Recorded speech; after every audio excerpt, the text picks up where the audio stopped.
Direto aqui no gráfico de Timothy Peterson, ele diz: o retorno de um ano do Bitcoin tem sido um bom indicador de fundos. De acordo com isso, o fundo ainda não está, ou seja, ainda não apareceu, mas provavelmente pode acontecer antes do final deste ano de 2022. 2023 parece um ano de recuperação em muitos aspectos, e eu concordo que o ano de 2023 pode ser de recuperação em muitos aspectos, mas vamos falar do momento presente de 2022. E quando a gente vem aqui para o gráfico da SP500 no tempo semanal, a gente pode observar que a ação de preço ainda encontra-se acima da média móvel de 200 períodos, coisa que, se a gente for para o gráfico de cripto, para o mercado do Bitcoin, por exemplo, a gente não consegue observar esse fenômeno. Mas, voltando aqui para a SP500, a gente pode observar que, ao longo da história, muitas vezes, em crises, em momentos de correções, a gente encontrou suporte diretamente aqui na média móvel de 200 períodos,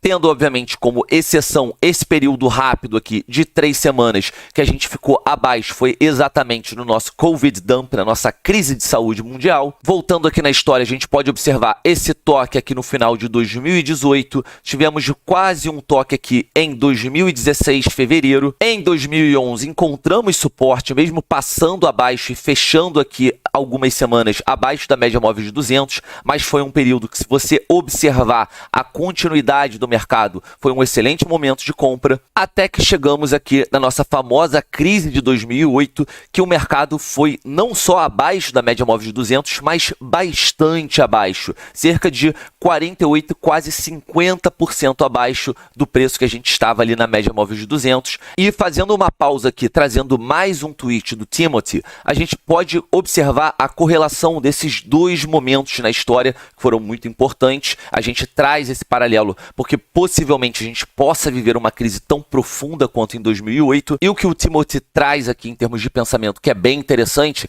é que, apesar das semelhanças, hoje as coisas acontecem mais rápido, diferente de tempos passados, e essa linha acinzentada é o período de 2008, enquanto a linha azul é o nosso período presente. A gente pode perceber que o mercado corrige de forma mais acelerada, e enquanto isso traz uma percepção também de possibilidade de continuidade de correção, como a gente pode ver aqui, o quanto essa linha foi abaixo aqui em termos de correção. Então a gente ainda tem a possibilidade de uma correção maior, caso a gente encontre mais semelhanças com o período de 2008, mas em contrapartida, isso também traz uma ideia para a gente de que talvez a recuperação surja mais rápido do que o imaginado, já que a gente começou uma correção numa toada mais acelerada do que tempos passados. Depois de apresentada a importância da média móvel de 200 para a SP500 e como a ação de preço se correlacionou com essa média, voltamos aqui para o nosso tempo presente e a gente pode perceber que, se a gente esboçasse um movimento muito semelhante ao que a gente fez em termos de correções passadas, em um cenário não tão catastrófico, a gente poderia encontrar suporte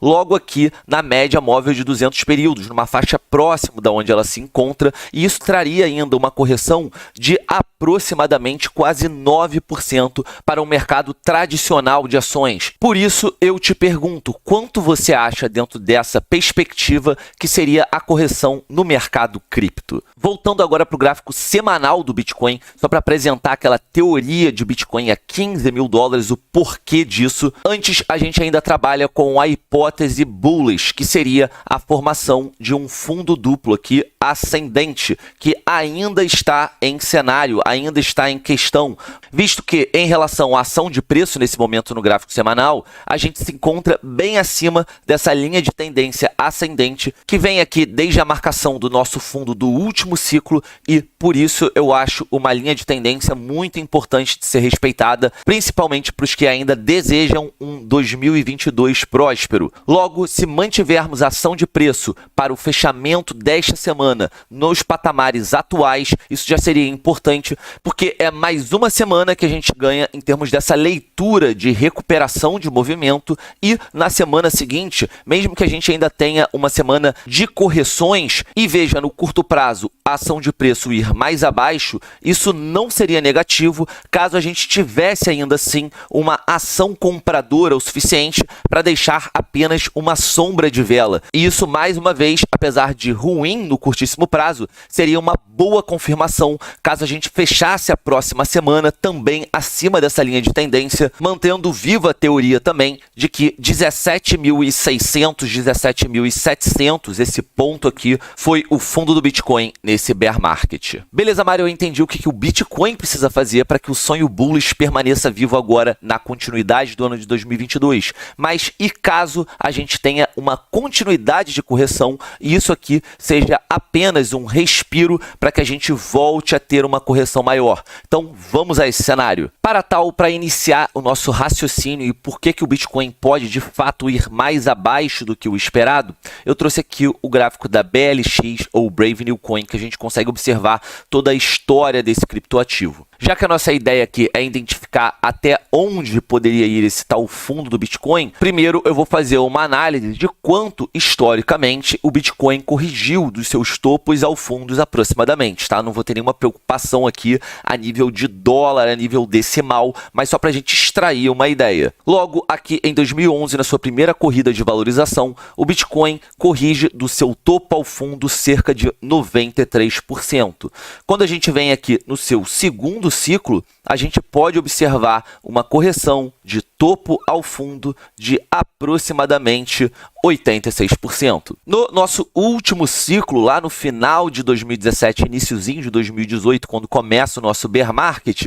a gente pode ver do topo ao fundo agora uma correção de aproximadamente 83, 84%. Então a gente pode observar que não só os ganhos do Bitcoin ao longo dos ciclos vão diminuindo, mas também as suas correções, ou seja, do topo ao fundo a gente também tem impulsos de correções mais fracos ao longo do ano. 93%, 86%, 83%. Chegando agora no momento presente, no nosso ciclo presente, do topo ao fundo local, a gente pode perceber que a gente já corrigiu 72%. Mas, de fato, a gente observa aqui uma redução da correção do Bitcoin de topos a fundos, mas, ao mesmo tempo, eu achei uma perda muito forte aqui de correção de 83%, 84% para 72%, que seria até agora o nosso possível fundo. Mas, como a gente já disse ainda nesse vídeo, existem indicadores do mercado cripto que ainda não apontaram fundo, fora todos os problemas macros que a gente vive. O Bruno apresentou o cenário hoje atualizado da Europa. E, voltando aqui para a SP500, em termos de crise históricas, a gente pode perceber que a gente ainda tem aqui um espaço considerável, olhando o que a SP500 fez em termos de correções, correlacionando com essa média móvel de 200. Então, caso a gente corrija esses 9%, eu diria que tranquilamente o mercado cripto pode corrigir o dobro disso com facilidade. A gente pode pegar aqui o nosso período da nossa crise de saúde global, em que a SP500 corrigiu 35%, enquanto o Bitcoin aqui no mesmo período corrigiu algo em torno de 62%, então aí quase o dobro de correção da SP500. Então, aqui ainda no gráfico mensal da BLX, e não tem problema o fato de eu estar na BLX para fazer essa análise, vocês sabem que é um gráfico que só vai ser atualizado aqui no próximo fechamento mensal, mas ainda assim o preço atual do Bitcoin é de 19.832, enquanto o fechamento do nosso último mês foi 19.835, então está muito próximo. Eu vou me ater aqui ao gráfico da BLX. E caso o Bitcoin corrigisse o dobro da SP500 dentro daquele cenário de encontro da média móvel de 200 períodos, a gente poderia ter o criptoativo em torno de 15.752 dólares, mas ainda assim não é uma faixa de preço, principalmente aqui no gráfico semanal, que a gente encontra muita atuação em termos de suporte e resistência. Quando a gente desce um pouco mais abaixo, em termos de 27% de correção, a gente encontra um suporte que, na minha opinião, é muito mais sólido e faz muito mais sentido essa faixa de preço do que propriamente 15 mil dólares, mas como vocês sabem, eu não me preocupo a correções ou valorizações a nível de dólar, eu gosto de identificar tendências. E caso a gente dê continuidade a essa tendência aqui, que a gente vem desde a nossa máxima histórica de preço do Bitcoin, a gente pode observar falar que nessa faixa aqui de 14 mil dólares, a gente não só teve o fechamento do nosso último ciclo de valorização, lá no final de 2017 e início de 2018. Sim, a nossa máxima histórica foi em torno de 20 mil dólares, mas foi uma faixa de preço que, sinceramente, a gente só visitou e teve muita atuação em termos de suporte e resistência no curto prazo. Se a gente for analisar o ciclo passado, a gente teve só o fechamento desse mês e, consecutivamente, encontrou suporte aqui num período de correção breve e depois a gente foi dar continuidade à nossa bull run indo mais acima. Só que essa faixa de 14 mil dólares, a gente não só teve nosso fechamento mensal no mês em que o Bitcoin atingiu a sua máxima histórica no ciclo passado, como no mês seguinte foi um ponto em que a gente encontrou resistência. Aqui, em junho de 2019, mais uma vez encontrou resistência e, como eu disse, em outubro e novembro de 2020, mais 2 toques aqui mostrando, pelo menos para mim, dentro dessa análise, como essa faixa de preço é mais significativa do que até mesmo o ponto de 20 mil dólares que vem suportando a gente nesse momento. E agora, fazendo uma leitura geral desse apanhado de tudo que eu trouxe aqui de informação e tendo em mente, mais uma vez, as tendências que o Bitcoin realiza em termos de movimentos de correção que vem reduzindo, a gente pode traçar um cenário aqui do nosso topo histórico de preço até essa faixa de 14 mil dólares aproximadamente e ter algo em torno de 78% de correção, caso a gente encontrasse nesse patamar de preço o nosso fundo de bear market. Esse nível de correção em termos de porcentagem faria sim muito sentido seguindo essa lógica de redução de correções de topo a fundo. A gente vem aqui 93%, 86%, 83% e, por fim, por que não 78%? Isso não está escrito em pedra, eu não tenho bola de cristal, é apenas um cenário, então... Fala família, tudo bom? Passando para lembrar vocês que finalmente o nosso curso saiu, um programa de aproximadamente 120 aulas que trata absolutamente tudo a respeito do universo de cripto